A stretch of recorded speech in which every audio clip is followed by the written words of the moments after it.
John, good afternoon. Welcome to the podcast. Buddy, it's great to see your smile.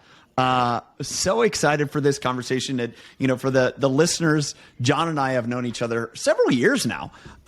We got connected on social media, I believe, and we've done a couple podcasts together. I was a guest on his show. He was a guest with me previously. And since then, you've written a book, you've recorded a book, but you keep doing great things. And as I was, going through my friend list and we were talking, it's like, man, we just need to have a conversation as a podcast. I would love this. When we talked last in depth was, kind of the midst of COVID and how that was affecting everyone. So I want to talk a little bit about that. But we were just kind of, as we're getting started here, sharing some personal stuff, where my, family is, where your family's at.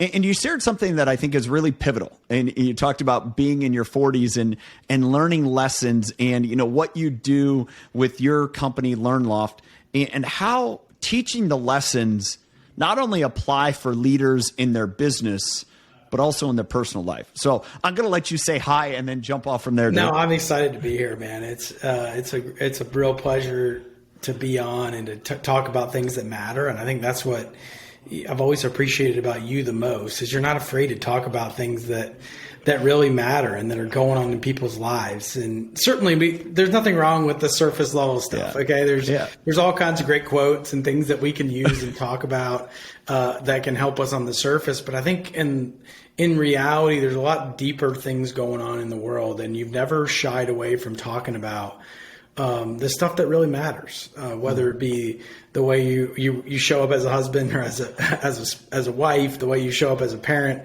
the way you show up to your parents. That's some of the things we started with today. So yeah. I think in today's world right now, maybe more than ever, I feel like we're on this cliff of, we've been teetering for a long time. And some of that might be financially, some of it might be personally, where we've just had to continue to find a way for a long time. And it feels like we're at this cliff and we're either going to jump to the next cliff or we're going to fall. And I don't know how many of us are going to make it and how many are not, but I think talking about things in a real sense can help us feel confident that we can make that leap versus falling someplace where we really don't want to be. I always think about it kind of like, what are we becoming? What are we becoming? And I think there's something right now where we're at that cliff or that point where we've got a big decision to make. And that's where I kind of feel like we are at the moment. Yeah. I think what's so interesting about that, and again, as we're catching up and we can dig into your book, Building the Best, we can just chat about, the conversations we have. But one of the things that I think is interesting about that is every leader that you talk to today says that the last 2 years, as we're recording this February of 2022, the last 2 years have been the most challenging because they haven't had a script. I talked about that when introduced the book Hero on a Mission. We're yearning for a script. And I think what's so interesting about that, I've never been on a movie set, but I do know this, that there's a difference between the screenplay and then all the directions. And I think leaders are afraid to talk about all the directions they're having to go through in life. And instead, they've had to focus for so long on the screenplay and just think, oh, that tells a good story. And it's the behind the scenes stuff. It's like, no, John, what's going on in your life? Like, what have you wrestled with the last 2 years? What have you wrestled with? Everything else that is affecting the decisions you're making as a leader. It's kind of what you were talking about earlier. That perspective is like, oh, I got to apply this stuff not only in my professional life, but my real life, right? Yeah. You know what it is? It's a test. And I think only leaders who are tested become great. So when you start thinking about the tests that we have in our life, and for so long, I always thought of those tests as negative, or test as something that was going to be not an opportunity but a problem. And I think when you start to think of your test being a testament for somebody else, or only leaders who are tested become great, those two ideas, it's like now I start to look at these tests differently in my life. Almost like the preparation that I've been doing, or the preparation that you've been doing, or your listeners coming back to the show each week to learn and grow and develop. It's preparing them to handle that test really well. Does it mean it will be easy? No, it does not. In No, fact, the test can be even harder. Maybe because you're prepared, the test will be harder. I don't know. Yeah. But I like to think of it that way of it's just a test, and the better prepared you are for that test, the better your outcomes are going to be. I enjoy you sharing that perspective, John, from the standpoint of, I look at it this way. When you come to grips with realizing that your test is of value to everyone around you, as opposed to, like you said, oh, no, I got to deal with that test. No, this test is an opportunity. And I kind of look at that as like, if your tests are getting easier, then you're not growing. You're not challenging yourself. And I think, as a leader, as a parent, as a husband, my opportunity is to say, how am I going to deal with these tests and be stronger through the process? And if I do that, man, that's going to help me be a better leader, even if I, quote unquote, fail the test. But if I fail it, acknowledge I failed it and fail forward, man, we're good, right? Yeah. I mean, again, I think I wrote about it in Building Best, but failure is not final. Failure is feedback. And it's like, if you can get in that mindset that this is a test, and it's almost like a kid, or the way you parent. In some ways, if we're not allowing our kids the safe space to go push those boundaries and fail a little bit and learn from it and grow from it, all of a sudden it's like you're not actually going to go create the best human being that you possibly can. In fact, you're going to hold them back. Yeah. And there's something really, I had this visual with my 9-year-old recently where he was playing kickball with his friends outside, in the neighborhood. And he wasn't very good, just to be really frank. He's not the best athlete in the world, but he's got a great heart and he cares. And he was out there doing something that he wouldn't normally do. And I was watching him from afar. And the first few times he got out. And where he might have previously quit or given up, he decided to keep playing. And by the end of the game, he had not only learned the game, but he had learned how to get a hit or to kick the ball in the right spot. And it's like, there's a metaphor there for all of us in our lives, which is if we give up too early because the test is too hard, we're never going to reach our full potential. He's never going to go be a world-class kickball player, okay? But is there a professional league? There might be. Yeah, maybe. Maybe pickleball. I'm kind of into pickleball these days. Okay, but my point is that, like, there's like that in all of our lives is don't give up too early just because the test gets hard. You build this skill, you overcome and you learn and you test and you strive and you keep going. And then something amazing starts to happen. You start to build some confidence internally. You start to build some motivation internally. And it's those things that allow you to keep going and to keep trying new things and to keep pushing that envelope. So I think that mindset going in that you don't have to be perfect, that failure is not final, failure is feedback. And no, I'm capable of continuing to keep trying. Yeah. No, I mean, it's, as you share and think about that, about your son, and I've learned from you, the heart he has. And I think about it from a coaching point of view. It's like, I'd much rather work with a kid like that, that's willing to keep trying, and he kind of moves forward, as opposed to that player that's like, oh, I got this all down, and he gets out the first time, and he's like, oh, and then he gets upset, and then he gets out again, and he's not trying to figure out, oh, what do I need to do to be able to just have success here? And I think as you shared that, it's like your son was willing to do that work. And so often we can see other athletes, other players, other people in our organization that it comes easy to, and all of a sudden they get a little pushback, and they're like, I'm out, I'm done. Or they have a bad attitude. And so I love having that thought. This is such an important point. And anyone out there listening, this is taught. There might be some people wired genetically a little bit better to keep going from a persistence perspective, but it's ultimately taught. And I use another kid example. My 7-year-old was at home and mom was in bed sick with COVID. So mom can't get up and get the hair ready in the morning. Well, dad definitely can't do it. Okay. Like there's just, but here I am trying to coach a 7-year-old that she can put up her hair in a ponytail the way she wants it. And she's like, you can't do it. I can't do it. No one could do it. And it took me back to this moment of coaching, similar to what you're saying, which is you don't necessarily have to have the information to coach someone. You got to be able to continue to encourage them and to keep getting them to keep testing and to keep trying and to keep being persistent. And here's this 7-year-old. She can't get it. She gets 2 times through. She gets it 1 time through. She finally throws her little, whatever you call them. I don't even know what they're called. Rubber band. Yeah. And here she wants to give up. And I said, Lucy, just try one more time. Just try one more time. You're so close. And she ends up last time, 3rd time, she finally gets it. And the bear hug that we gave at 6:30 a.m. about putting her hair up. It's moments like that she's going to remember right when she needs it the most. And the amount of times I've reminded her that she put her hair up, that she persevered when it was difficult. She's going to be able to apply that in different areas of her life as she gets older. So anybody out there, it's taught. And it doesn't mean it's easy. It didn't mean I didn't want to throw that hairband right out the window or I wanted to give in. But just keep going as a leader. It's a lesson for all of us.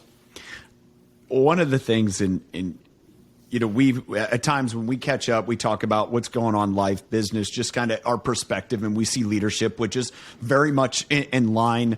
And I haven't had many opportunities, and I know it's a little touchy to ask authors, "Hey, what either didn't you include in the book, or what have you learned since?" But it's been a couple years since you wrote the book. It's also been a very challenging stretch in leadership. So I really want to take time as like, John, friend, hey, dude. What have what are you learning right now? What is that next, book that's going to add on to what you've already built? And what challenges are people having going through the process of building the best team they can? So I kind of want to talk about those things because I just want to talk about that. I want to find out from you. I love this question. This is a question that I would ask if we were on a phone call, isn't it? Yeah, it's a great question because I have been thinking a lot about it. And the one thing that's really missing in building the best that I've been thinking a lot about, which is each of is taking responsibility for ourselves. Building the best is a lot about leading teams and leading other people. And it somewhat takes for granted the fact that each of us are taking responsibility in our own lives for leading ourselves well and taking ownership over what's in our 20 square feet or what's in your little environment that you can take responsibility for. And I think it was an enormous miss. Okay. And I'll explain what I mean. There's something so powerful about someone that looks at a situation and says, I, not they or them, or it was somebody else's fault or somebody else's problem, but someone that says, I, what could I do better? What could I have done differently? There's so many times where we think someone's in a leadership position that they're ultimately one to take responsibility. But in fact, what they do is they think, man, my team member's not good enough, or that person doesn't have what it takes. Instead, they should be saying, what could I have done differently to help this person more? Have I done everything I can to help them be successful? Because if you've done that, if you can look in the mirror before you look at anybody else and say, I've done all I can in this situation, and so this isn't the place for you, and I love you and I want to help you find the next place, but it's just not going to be here. Those are the conversations that I want more people to have. So if there's something missing from that book, it's a part of the next one that I'm working on right now. But it's like, it seems so obvious to people that wake up and take ownership and wake up and look in the mirror and say, but for the vast majority of people, that's not the world that they live in. And it's a very difficult it's a very difficult person to be married to. It's a very difficult person to report to. It's a very difficult person for them to be successful long term. Yeah.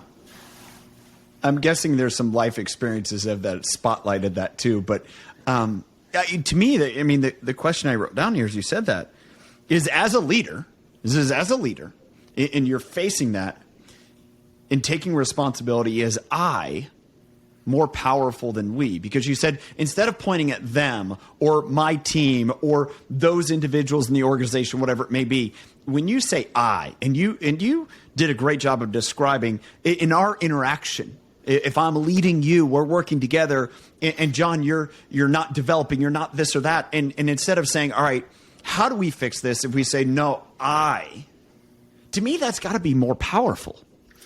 It is a little counterintuitive. And you know, if you go to a John Gordon, it's we's greater than me. And that is true. I'm not saying that the I has to be bigger than the team. It's not. No. But it's too many people that aren't taking personal responsibility for themselves or what else they could do in a situation to improve it. And they want to put that blame on someone else. It's like, go ahead. Yeah, no, I just think it's that frame of, you just said, collectively as an organization, we're accomplishing something outward. It is obviously we. It's not me. What am I going to get out of this? But then that backward loop, as you've heard so many people, is if the team wins, they won. If the team fails, I failed, right? I mean, taking that leadership. And to me, that's kind of what you're alluding to here, is that are we doing enough to accept that, my place in it? And to me, that is being a part of the we. It really is. It's a good distinction. I mean, we're getting very, kind of ethereal here, but I think it's a great... But for someone, this is a great question to ask yourself right now. Yeah. Am I blaming other people in any capacity for something that I ultimately have control over? Yeah. Like in any area of your life. Because anytime we start placing blame on things that we can't control or things that ultimately we're not responsible for, all of a sudden we become weaker. We become less powerful. We become at the mercy of X, Y, Z. And guess what doesn't come from that? Good things. Yeah. To use a term, we lose agency. When it becomes more polarizing. It's dehumanizing. I think about some of the work that Brene Brown has done, especially over the last couple of years. And just all the tensions we've had. And one of the things that she comments is when you start going down the path of dehumanizing them, they, other people, well, that's when we have all the problems. Instead of saying, "Oh, I'm just as fallible here," and take ownership. And I think it's pretty darn rich. It really is rich. And I mean, it's all the way rich down to the fact that, like, with that mindset going in, not I am more important than my team or I am more important than anybody else, but it's like, what else can I do to help XYZ? What else can I do to support XYZ person or team member? Or it's like coaching a soccer team. It's like, it's not making the center forward more important than the rest of the team, but it's like or if I'm on the bench, I'm not mad that I'm not in the game to coach. What could I do right now to better support my team? Could I be standing on the end of the bench supporting them or getting the water bottle faster to them during a break? Like, whatever. It's like, it's not blaming the coach. It's what else can I do to help this team be successful? And love it. The teams that do that, the teams that have individuals that are bought into their personal leadership and their personal responsibility, you get a bunch of people together like that, the sky is really the limit. Yeah. Yeah. I mean, it's the collective efforts, and that's when it really compounds. Here's interesting. Do you find that is, you said that's the piece that's missing from, building the best. Do you find that's been the biggest challenge for leaders as they attempt in this process to build the best? If we're thinking about leaders today and the ones that have, navigated the last 2 years of unforeseen challenges, the best, and then there's leaders that have, by their actions, I'm going to label it as, have been quite toxic, have created more detriment than they have advancement. Do you believe that one thing across all of that is their personal responsibility, or are there other factors there? I think there's two. I think personal accountability is number one. You could say accountability or responsibility interchangeably there. The second one is communication. And I know it seems so obvious because you see how where teams break down or where leaders falter or where relationships struggle, it almost always centers around communication breaking down, being either not present. And so I would say if there's two reasons why leaders fail, it's personal accountability and communication. And what's so funny about communication, if I were to ask your wife right now, hey, how good of a communicator is he? Her answer might not be as good as you think it is. So it's always this little. You might be a great communicator. I understand what you're saying. I mean, it's like we always think we're a little bit better at communication than we actually are. Sure.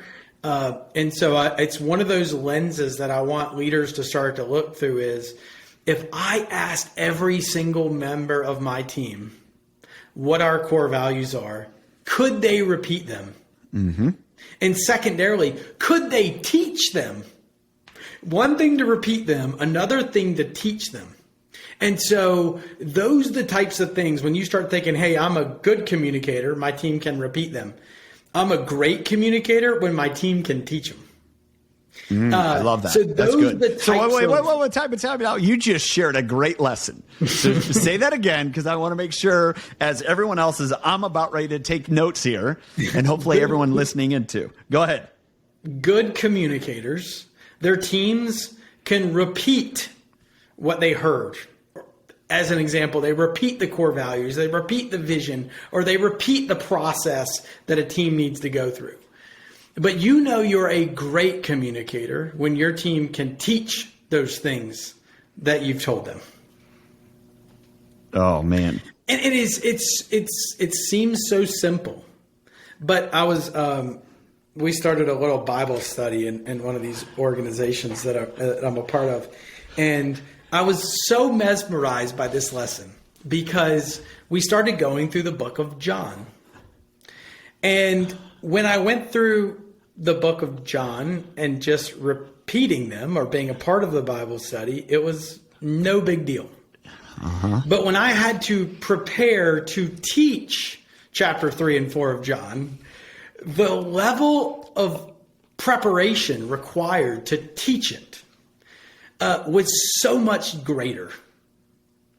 And I was, it just made me realize that until your people can teach back whatever that is that you're telling them, that's when you know they've gotten to a deeper level. And I mean, your buddy John Maxwell said it so well. Those 4 levels to know whether somebody can do something. But I think it starts to really come into play in the quality of communicator you are. Man, I love that, obviously that lesson, but it's, I've been through that myself, almost to verbatim of, it was a Bible study I was leading with my brother-in-law and a friend, and it was the mornings that I had to lead it that I'm like, oh man, I can't just read through this and say, okay, I get it. It's like, no, I have to come prepared.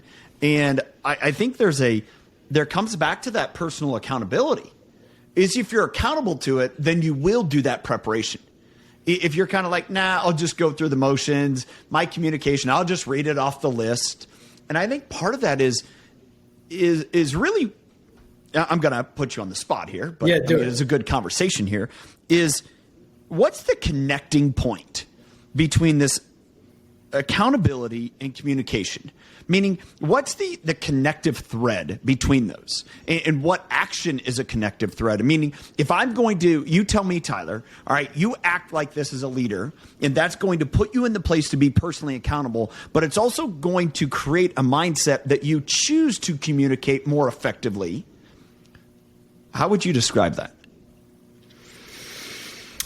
I'm going to use a personal example if you're okay with that. Yeah, but please. My wife's been going through some challenging mental health and some eating disorder stuff, to be kind of specific. Not something I can fix for her. Sure. Ultimately, it's going to be a decision that she makes about her health and well-being. I can't solve that problem for her as a leader. What I can do, and where this combination of accountability and communication comes in, is I can be personally responsible for my actions in saying, what else can I do to support her? And in our communication, we can determine, hey, this is what I actually need from you to support me in this health and wellness journey. And that might require me, from a communication perspective, is when I get home, when we're really busy and all these things, I say, hey, how was your day today eating? Like, how did you do today? And having the courage to put that on the table when maybe it's not convenient for me or not top of mind for me. It's like, I can control asking my wife how she did today. And that's where I think the connection point is between accountability and communication. I can take personal accountability, but then if I don't communicate with her about what I'm ultimately can control, I drop the ball. Mm-hmm. You could take the example at work with a team member, like you got a brand new person selling some of the best health and wellness products in the world, right? And then all of a sudden it's like, I'm taking personal accountability for getting them trained and developed. Mm-hmm. Now the connection to communication then becomes, we have a meeting next week at 8 a.m. and you're actually going to teach me what I taught you last week about this product line. Now you're starting to say, like, that's where I think the blend is for our personal accountability, and then doing something with that accountability to connect to other people, which would be the communication portion. Can I put a word on that? Please do. As I envision it. And I actually, I'll recant and say, you put it in the book, but you maybe didn't describe it in such the way, but it's how I view it and how I describe it and define it. You just told me all about empathy. And people that listen to this podcast, is maybe like a broken record. It's like, that's all he talks about. But when I look at it as all of my failures as a leader, this either lack of personal accountability, how it's your problem. It's not mine. It's your problem. If I think about the times that I've chosen not to communicate, it's not worth it. Oh, I'm not going to deal with it. Oh, I've already told him once. That's me displaying a lack of empathy. But everything you just described with your wife, everything that you were describing before that, to me, that's being empathetic. And that's a practice. And we've talked a little bit about this, and yeah. I know you talk about it in the book, having empathy and practicing empathy. And I believe it's so misdefined in our society. And that's why I put the description, and people listening to this podcast have heard it. And I don't know if you have yet or not, John. It's putting your arm around someone and walking with them. And when you do that, just let me play this out for you. And I'd love for you to just jump in. Come on, dude. We're having fun. Well, keep going. If I put my arm around you and I say, John, we're going to walk through this together, that means you can't carry me. I'm accountable to taking my own steps. But it's also, if we're walking together and say you go and I'm blind and you're walking with me, okay, and we go step down some steps. We go down a staircase. You don't tell me, hey, Tyler, there's steps here. Just go with me. I'm going to stumble and fall because that's a lack of communication.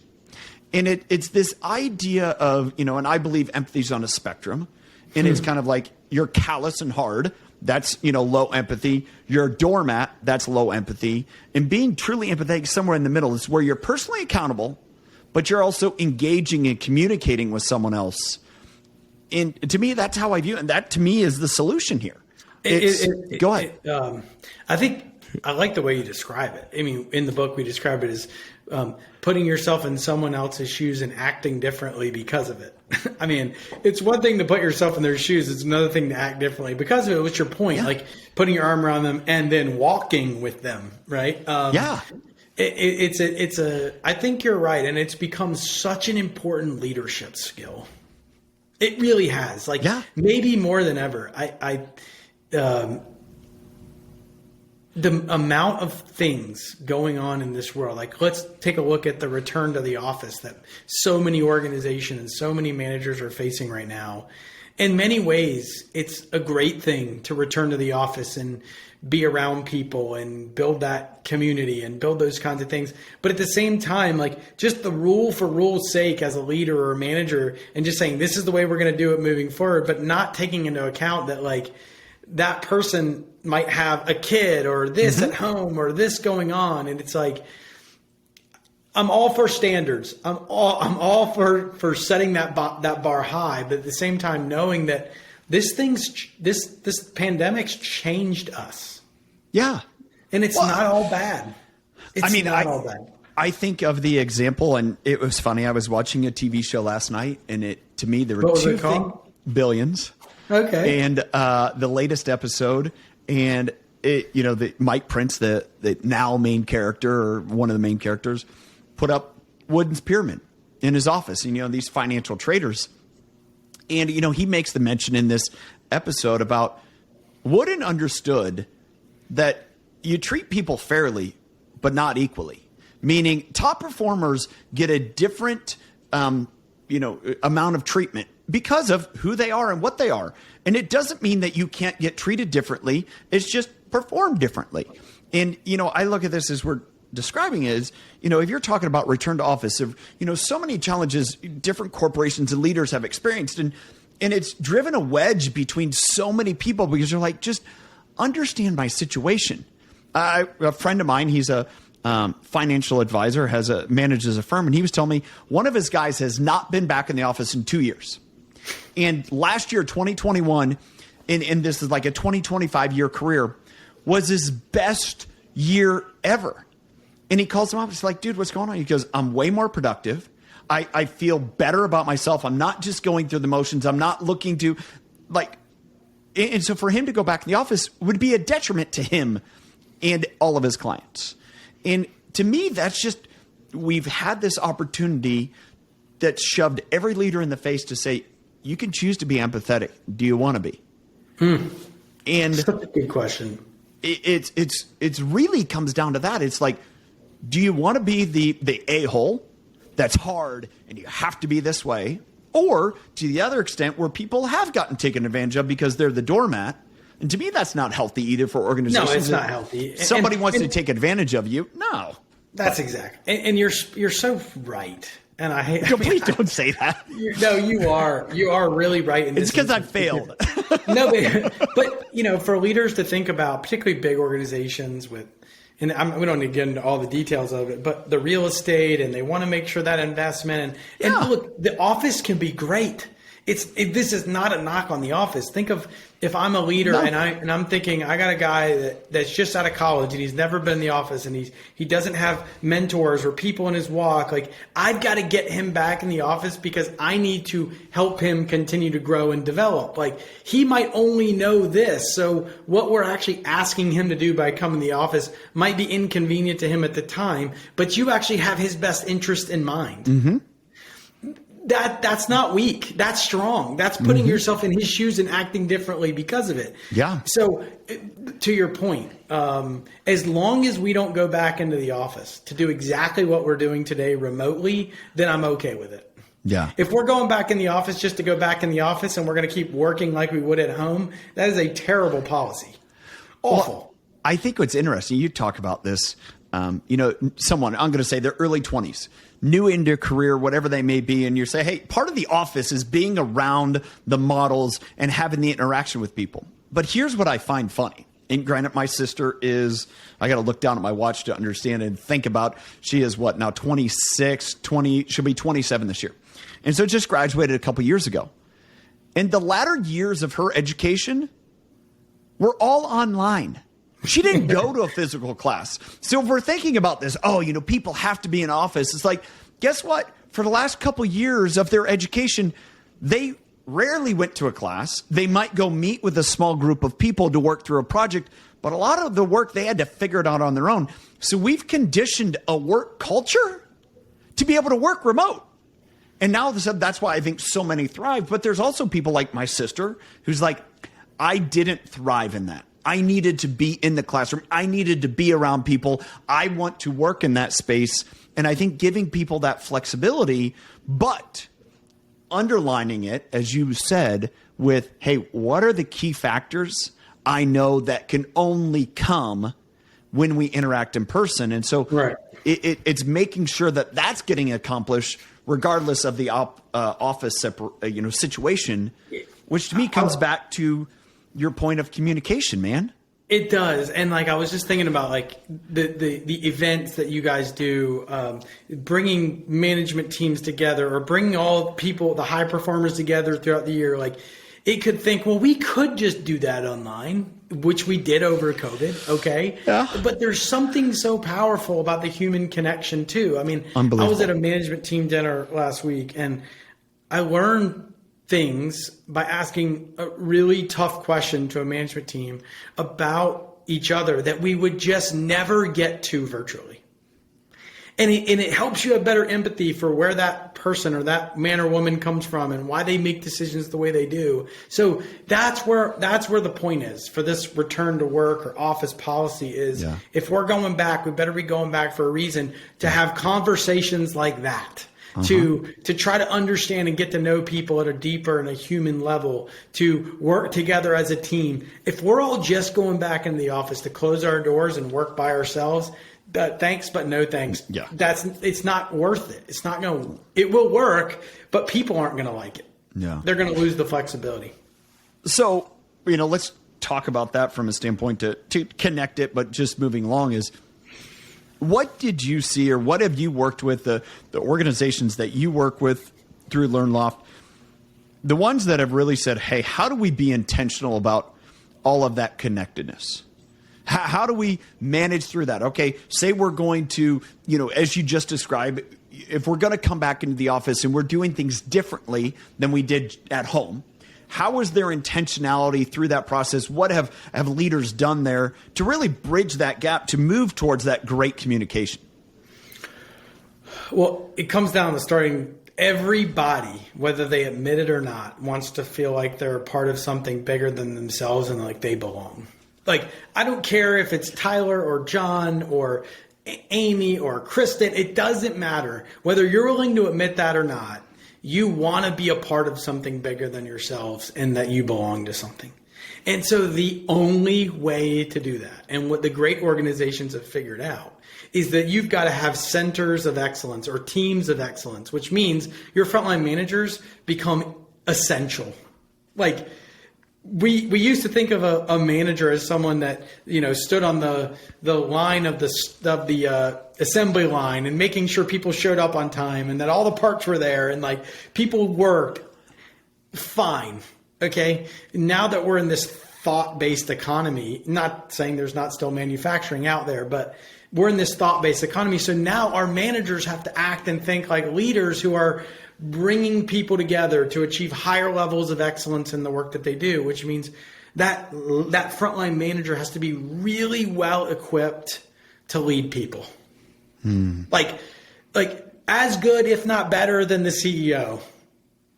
Because if that frontline manager that leads a team of 8 or 10 or 12 people isn't well equipped to bring people together and make sure they're known and feel like they belong, those people are going to be disengaged and eventually give half-assed work, which means eventually they're going to go somewhere else to be their best self. And I think that's what the best organizations are figuring out is we can't do really great connected teams at 100, 150, 500 team levels. We've got to be connected on a smaller scale, like a smaller community, and the managers have to take the lead in that. It really begs of this, kind of movement from, and I'm reflecting back on Peter Drucker and understanding moving from the mechanical world where it was hyper efficiency and trying to apply that into management and realizing that efficiency isn't in people as a plus or minus. It's them as a circle and saying, how are they contributing to the organization? It's as I'm thinking through this, Adam Grant's give and take. And really the givers long term are of the greatest benefit to the organization. And it's not the blend of give and take. It's actually the givers. And I think because it makes that circle really, well worn.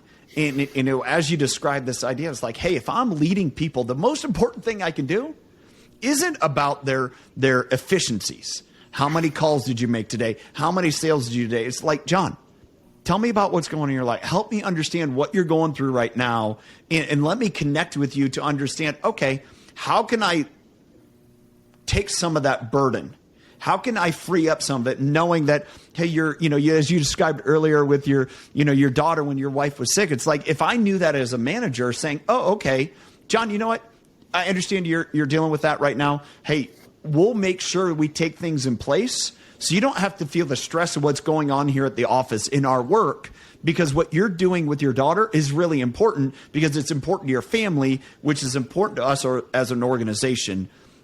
I think when we've seen that, go ahead, jump in. I would even take this a step further. Yeah, please.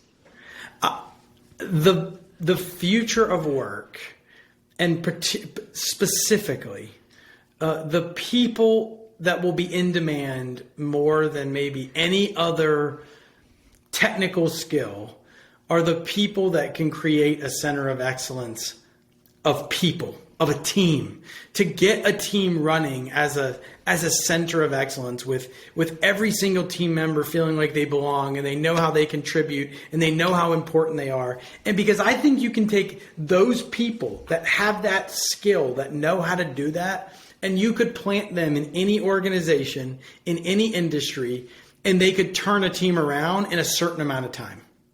It might not be immediate, but over time, they're going to create a center of excellence. All excellence is surpassing ordinary standards. That's all it is. Mm-hmm. We often think of Kobe Bryant or Michael Jordan or Tiger Woods, and that's excellence too.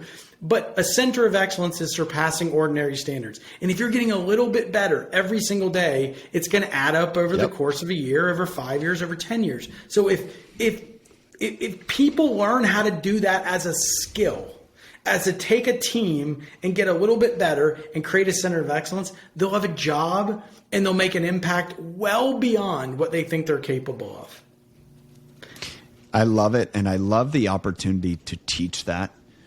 I think about coaching sports. I know your son is, getting into golf. And you think about as a team sport, right? He's got other kids around him. It's like, I think about Wayne Gretzky. And the quote as I've heard is, he said, the best players don't play in the NHL. The best players that help other players be their best play in the NHL. And that's what you just talked about. And it's this idea of like, if I focus on that, what do I do best? But how can I make everyone else around me their best? There's always going to be a demand for me. Mm-hmm. And, what I want to ask next is, what do you see are the barriers for leaders doing that? Selfishness. Number one, falling in love with things that aren't that important. They're important on the surface. Like, you need to feed your family and you need a house and you need cars and like all those things are true. But what holds us back from doing that is our ego and being selfish. Is believing that we're more important than the team. We're more important than anyone else that is a part of this. And thinking that, I don't know a better way to say this other than what Instagram and all these things are modeling is that the bigger the house, the bigger the car, particularly in young men for some reason. I don't know why. I'm shaped by some recent events. I was with 3 young men on Saturday, all highly talented guys, and all they talked about was money. I mean, all they talked about was money and the cars and where this CEO lives and how many houses they had. And it's like, money by itself is not bad. We need to make it. I'm all for capitalism. Okay. I'm all for it. It affords so many great things about life. But when it becomes your master, when it's the only thing that you're reaching for, it's going to have you going away from creating a center of excellence with other people or helping someone else become the best version of themselves, because you're going to be thinking, what can I get out of this? Mm-hmm. How can I use this person to get where I'm trying to go? When I'm done with them, I'll throw them to the wayside and they'll never know what hit them. Too many executive leaders have gotten comfortable with using a team member, and then right when they're done or right when they've done what they needed to do, they throw them aside because they've elevated themselves another level. And it's honestly sad. it's honestly sad. I've experienced that. You got me fired up on that one. Oh yeah. I mean, there's so much there. I mean, that's a whole different, we'll just chalk that up for a different conversation, John. Yeah. That's a good one, because I think there's a great responsibility there is to realign that. And I think you're right. I was having a conversation with someone and trying to reflect back as you were saying that is it's very biological. And he was saying, Tyler, when we see images, because of how, is played out in history, before we had video, before we had printing press, before we had all these things, if we saw something acted out, we were prepared to respond to that. Meaning if we saw, from a hunting, perspective, or if we saw something where human interaction, where it's like, hey, I have to compete with John for a mate or whatever else, it starts to become that's what our eyes were for.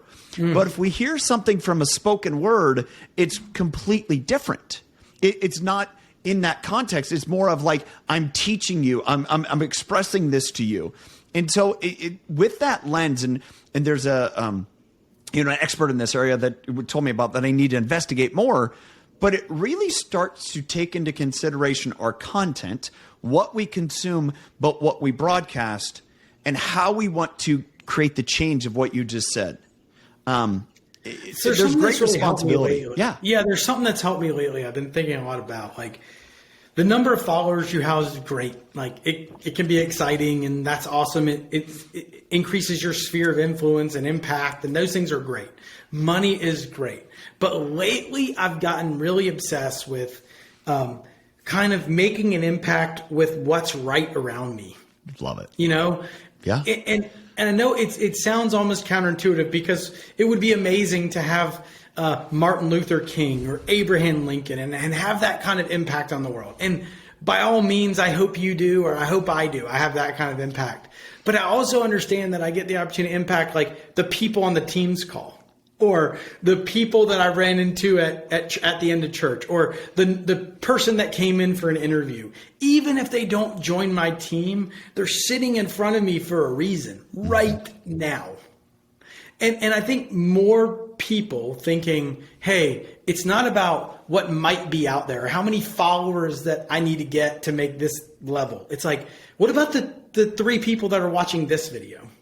Or what about the 3 people that are on this team meeting? And that's what's most important right now. So if there's anything I'm personally working on, which is many things, but that one in particular, which is like, can I just focus on the people that are in front of me right now and give them my very best? I love it. Dude, I want to be respectful of your time. And I thank you so much for being here. It's a great conversation. One, it's like, I'm kind of pissed at myself that we haven't had this more often lately. It's been too long, but I'm thankful for it. I thank for you spending time, and I don't know that there's a better. I'm very complimentary of you, obviously, but I'll sign off with this for your listeners, which is, for someone that's had the kind of success that you and your wife have had, and the kind of impact that you're making, the fact that you keep showing up and you keep looking for ways to help develop yourself and other people, it's a lesson for all of us. And I don't just say that to toot your horn. I think it's a great lesson for all of us that says, hey, I got a lot on my plate, but I'm going to keep making an impact where I can. And it's inspiring to me. Thank you. You're Appreciate welcome. it. John, good times. And thank you again. Absolutely.